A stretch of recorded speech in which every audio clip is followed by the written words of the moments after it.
Welcome to Donmar TV News Channel. Trending po kahapon, isang araw, si Idol Rapi Tulfo. At dahil nga ho, nung Biyernes, ng madaling, actually Sabado na po yun ng madaling araw, pinlay natin dito yung video kung saan binura niya. Susan Fujikawa, salamat po. Binura niya na meron pa siyang pabilang-bilang. Kung ano-ano pang sinasabi niya doon. Alam na ho natin yan. At syempre, itong mga nakaraang araw, yung Saturday at saka Sunday ba, at saka kaganina, talaga hong nabawasan ng kanyang subscriber. Sa katunayan, nung after nga nung live natin, nung buong Sabado, paggising ko ho, meron nung nag-message sa akin at pinakita niya sa akin, Banatbay, negative 100,000 ang nag-subscribe kay Idol Rapi sa kanyang channel. Tapos nung kinabukasan, another negative na naman, 100,000. Ang palusot ng mga ilang dilawang tae na ayaw maniwala sa lakas ng puwersa ng DDS at ng mga banateros, ayaw nilang maniwala kaya sinabi nila coincidence. Alam nyo po yung insights o yung statistics ng yan sa YouTube, hindi ho yan naloloko. Sa Facebook pwede pa. Alam naman natin ng Facebook, medyo delicate yan minamanipulate dyan ng konti Pero sa YouTube, imposible ho dahil Google ho yan. Wala akong pakialam yan pagdating ho sa politika. At the same time, to say na it was just a coincidence, napakalabo po nun. 5,000, pwede. 10,000, pwedeng coincidence. Pero ang 100,000 na mag-unsubscribe, hindi ho yan coincidence. At magkasunod pa na araw yun Ibig sabihin, napakalabong coincidence nun. At kaganina nga, nagpaliwanag si Idol Rapi, nagbigay siya ng dahilan kung ano ba daw yung kanyang sinabi. Pero nung pinanunood ko yung live niya, ito walang biro ito nung pinanunood ko yung live niya, grabe ho, bakat na bakat. Sa mukha niya na medyo nai-stress siya. At saka may lungkot. Kasi alam nyo, araw-araw ako nanonood halos niyan kay Rapi. Lalo na pagka yung ang nag-aaway dyan, yung mga mag-aasawa. Ang sarap-sarap manood dyan Diba? Tapos nung kanina, parang nung una, yung kasama niyang babae, tatawa-tawa pa Diba? Tatawa-tawa pa yung una Pag kami amuyong talaga, mas tuwang-tuwa pa no? Tuwang-tuwa siya doon sa sinasabi ni Idol Rapi. Pumapalakpak-palakpak pa. Pero kaganina, ang lungkot-lungkot ni Madam. Anyari, Madam? Panoorin natin At kayo ho magsabi sa akin, ito ba ay palusot o dapat naman natin intindihin si Idol Rapi? Tingnan ho natin yung kanyang video, kanyang dahilan kung paano po yung kanyang sinabi. Ito papanood po natin Ito po. Panoorin natin sabay-sabay Walang walang kukurap. Nais ko pong magbigay ng reaksyon hinggil po sa kumakalat na fake news ngayon sa social media. Una sa lahat, 'di ba? Fake news daw ito. Sabi ko, paano naging fake news yung video na ikaw ang nagsasalita? Hindi, 'di ba? Fake news daw. Okay? Yung kesyo, yung compare niya. Ito yung fake news na sinasabi niya Tingnan natin kayo na ang maghusga. Nais ko pong ituwid ang isang misinformation. Misinformation na kailangan daw niyang ituwid. O sige nga. This will be my first and last statement. First and last itaga mo daw yan, di niya nauulitin. Hindi, I mean first and last niya magpapaliwanag. Hinggil sa issue. After that, move on na ako. At sana maging kayo, move on na. Hoy, mag-move on. First. Kayo daw, mga DDS, mag-move on na kayo. Di kayo makapag-move on na ba? Bakit di kayo makapag-move on? Tayo pa ang pinag-move on? Hindi po ako tatakbo sa pagka-vice presidente. Oh, hindi daw siya tatakbo ang pagka-vice presidente. Naudlot daw. O sige, ako tatanggapin ko yon. Hindi siya tatakbong vice president. Ay, salamat naman. Palakpakan. Again, hindi po ako tatakbo sa pagka-vice presidente sa darating na halalan. Meron pong mga naghikayat sa akin na maging katandem nila para maging vice presidente. Ay, parang kilala ko yan ah. Gusto daw makitandem nitong, naku, baka parang kilala ko yan. Yan ho ba yung magaling mag-Ingles? 2022 elections. At yun po ay tinanggihan ko. I said no. Tinanggihan daw niya. Okay. Why? Dahil mataas po ang respeto ko kay PRRD. Sandali. Mataas daw ang respeto niya kay PRRD. Malinaw. Okay? Tanong, naniniwala ba kayo? O ituloy natin. Pangulong Duterte. At wala po akong intensyon na babanggain po siya sa darating na halalan. Aba? 16 Buti alam niya ah. million and 42 million. Okay. Yes, nabanggit ko po yung 42 million. But hindi ko po subscribers yun. Wala po akong 42 million subscribers. Saan ang galing yun? Because at that time, I thought 42 million ang subscribers ng ABS-CBN Entertainment. So sinabi niya, okay? Sinabi niya ha, na 16 million versus 42 million. Yung 42 million daw ay hindi niya sinasabing subscriber niya. Ang sinasabi niya, subscriber daw ng ABS-CBN. Totoo ba yun? Hindi. Hindi po totoo na 42 million na subscriber ng ABS-CBN. So yun daw yung sinasabi ni Sir Rafi na hindi totoo. Nagsabi niya na nagkamali siya na 42 million. Na which kinurek ko naman agad the following segment. Ito daw, kinorek niya the following segment. Okay. Mamaya na yung conclusion natin. Yung idol, kasi maraming netizens na curious. Ano daw yung 14 million and 60 million? Actually, hindi 14 million. 36 million yung subscribers ng ABS-CBN. Kunyari lang, botohan, referendum. Bubuksan ba ang ABS-CBN o hindi? Doon magka-clash yung 36 million subscribers ng ABS-CBN versus 16 million na... Sandali ha. Sandali.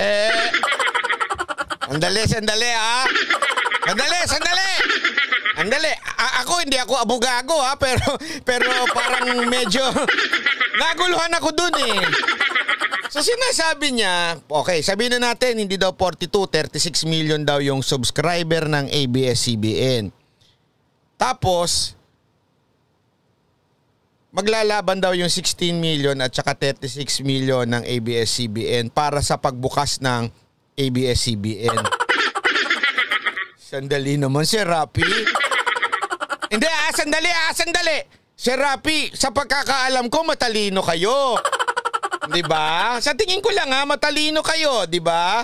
Oo. Pero paano maglalaban yung 16 million against 36 million to open ABS-CBN?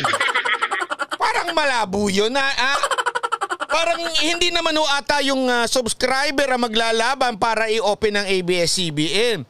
Ang alam kong maglalaban diyan ay yung mga politiko, kasama na diyan ng presidente, yung subscriber ng kung sino man yung mananalo, nalalaban against the president, di ba? At saka, kasi ganun yun eh. Hindi naman natin sinasabi dito, parang anong biglang lumusot bigla eh.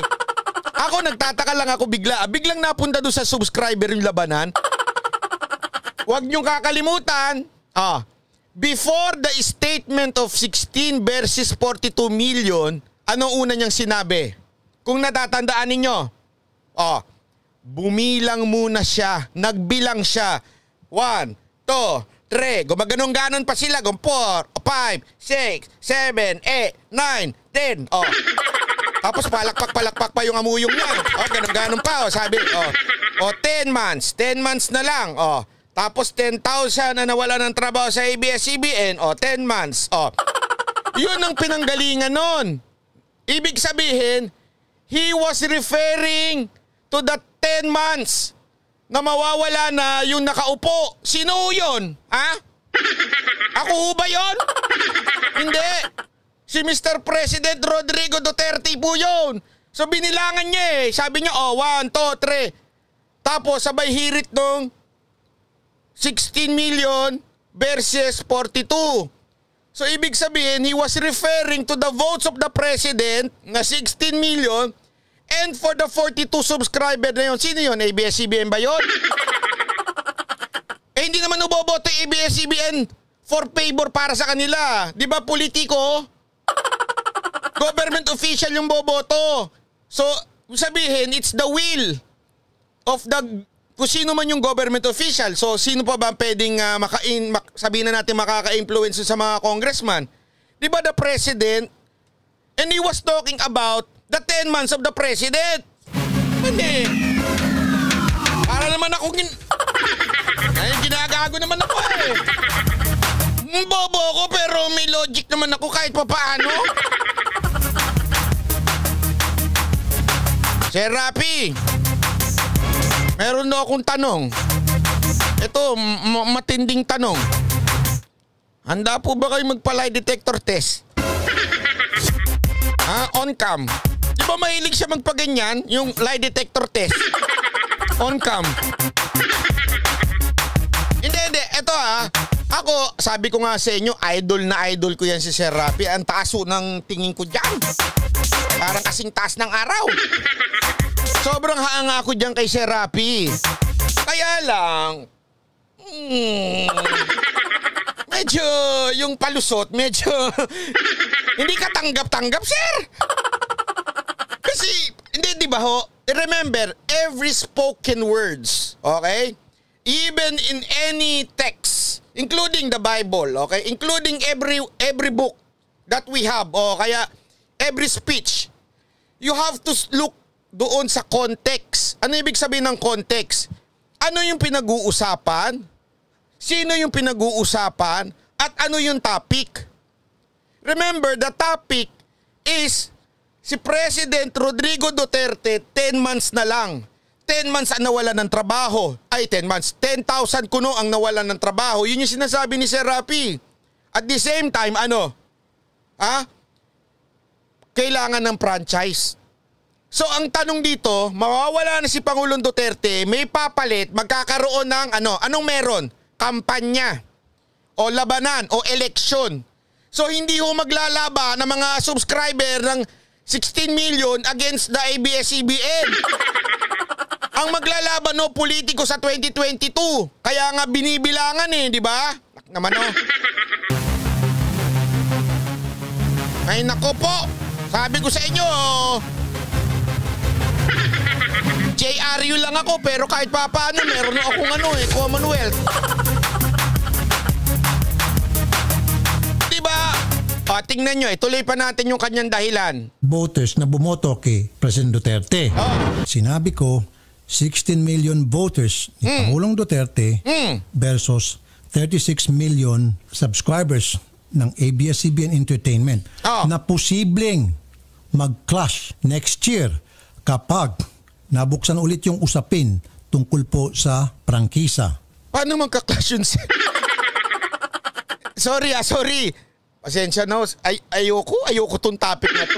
Honestly, ayoko tong topic na to. Kasi idol ko yan Kaya alam paano magka-clash yung 16 million against 42 million. Share naman Hindi, kayo umunawa na sinasabi ni Sir Rapi. Ito pinabalanse, salamat po.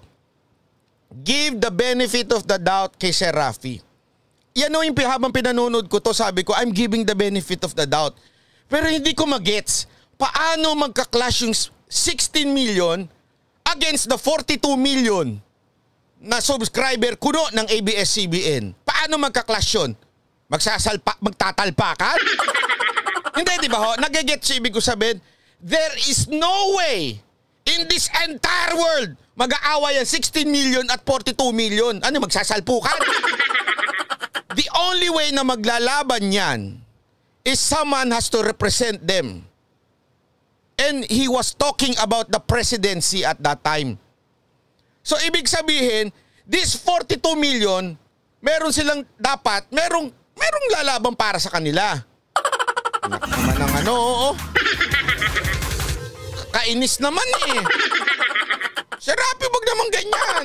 Ayoko yan. Sir Rafi, idol kita eh. Nang nasabing network, kapag halimbawa nagkaroon ng referendum, kunyari lang, yun ang sabi ko, there might be a clash between 16 million voters versus 36 million subscribers ng ABS-CBN, magka-clash. Yun po ang sinabi ko. Now, this Paano? Ewan ko. weekend, marami po akong mga kaibigan na nagsitawagan sa akin. Nabulabog po sila. Meron akong dating classmates. In fact, dalawa dati kong classmates sa high school. Meron po akong mga negosyante na mga kaibigan. I think 4 ata o 5. 5 ata sa kanila ang tumawag sa akin. Meron pa isang abogado. Brian Villanueva, salamat best po. friend ko na nabulabog. So nagpaliwanag ako sa kanila. These people are certified die-hard Duterte supporters. And nagtampo sila sa akin. And I explained to them, mga pare ko, misinformation po yan na nabasa nyo sa social media. Ito yung totoong nangyari. At ito yung totoo kong sinabi. At ito yung totoong totoo. And after I explained to them, and I apologized to them, and I told them, sorry kung kayo ay nakasagap ng misinformation, I apologize to you. At matapos ko masabi, Alam mo, Sir Rafi, ito lang ha. Ito lang sasabihin ko sa'yo. Let me give you a simple advice. I know I'm not... basta, hindi ako magaling. Hindi ako magaling. Sino ba naman si Banatbay? Isa lang naman ho akong tambay. Pero Sir Rafi, siguro, this is...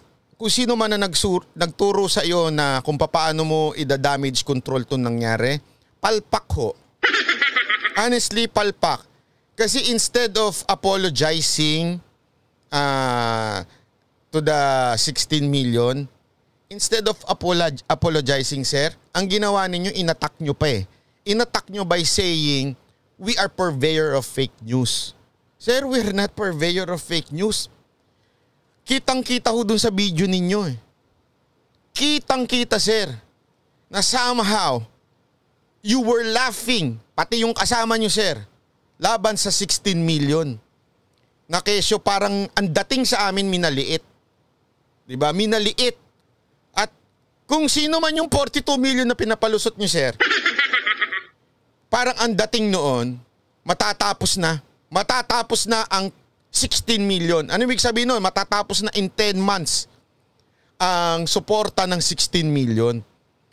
Alam niyo, sir, ito piece of advice lang. Siguro mas maganda, ito, apologize, pasensya na sa mga nasabi ko at kung nasaktan mo yung 16 million, I'm also a supporter of the president, pasensya na po and let's move on. Alam niyo, sir, kung sinabi niya yon, siguro mas tatanggapin pa ng mga 16 million yun eh. Kahit papaano eh. Bakit to?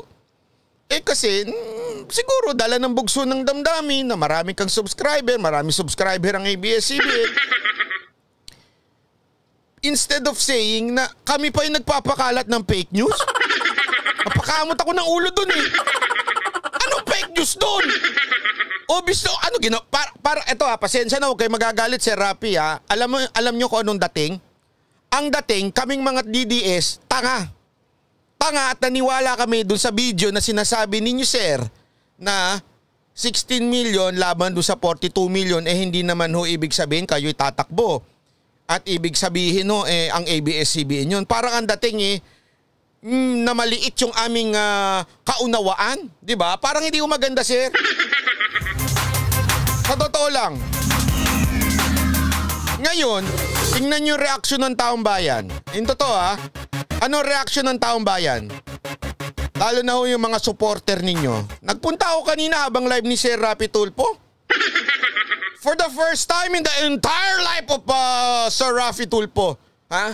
Puro angry face. Nakita nyo yun? Nung nagulat niya ako, sabi ko, grabe naman to, puro angry face. First time yun. Sir, ikaw ang takbuhan ng mga mamamayan pag hindi na sila makatakbo sa mga public official. ikaw ang, alam mo yun, hindi na nga hustisya, hindi na nga pulis ang tinatawag ngayon eh. Ano, pag may nadiado, ipatulpo mo. O, pag may asawang nagloko, hindi nga pare ang hinihinga ng payo, ano, ipatulpo mo yan. Pati mag-asawa, tulpo eh. Kulang na lang, pakasalan kayo ng asawa eh. Diba?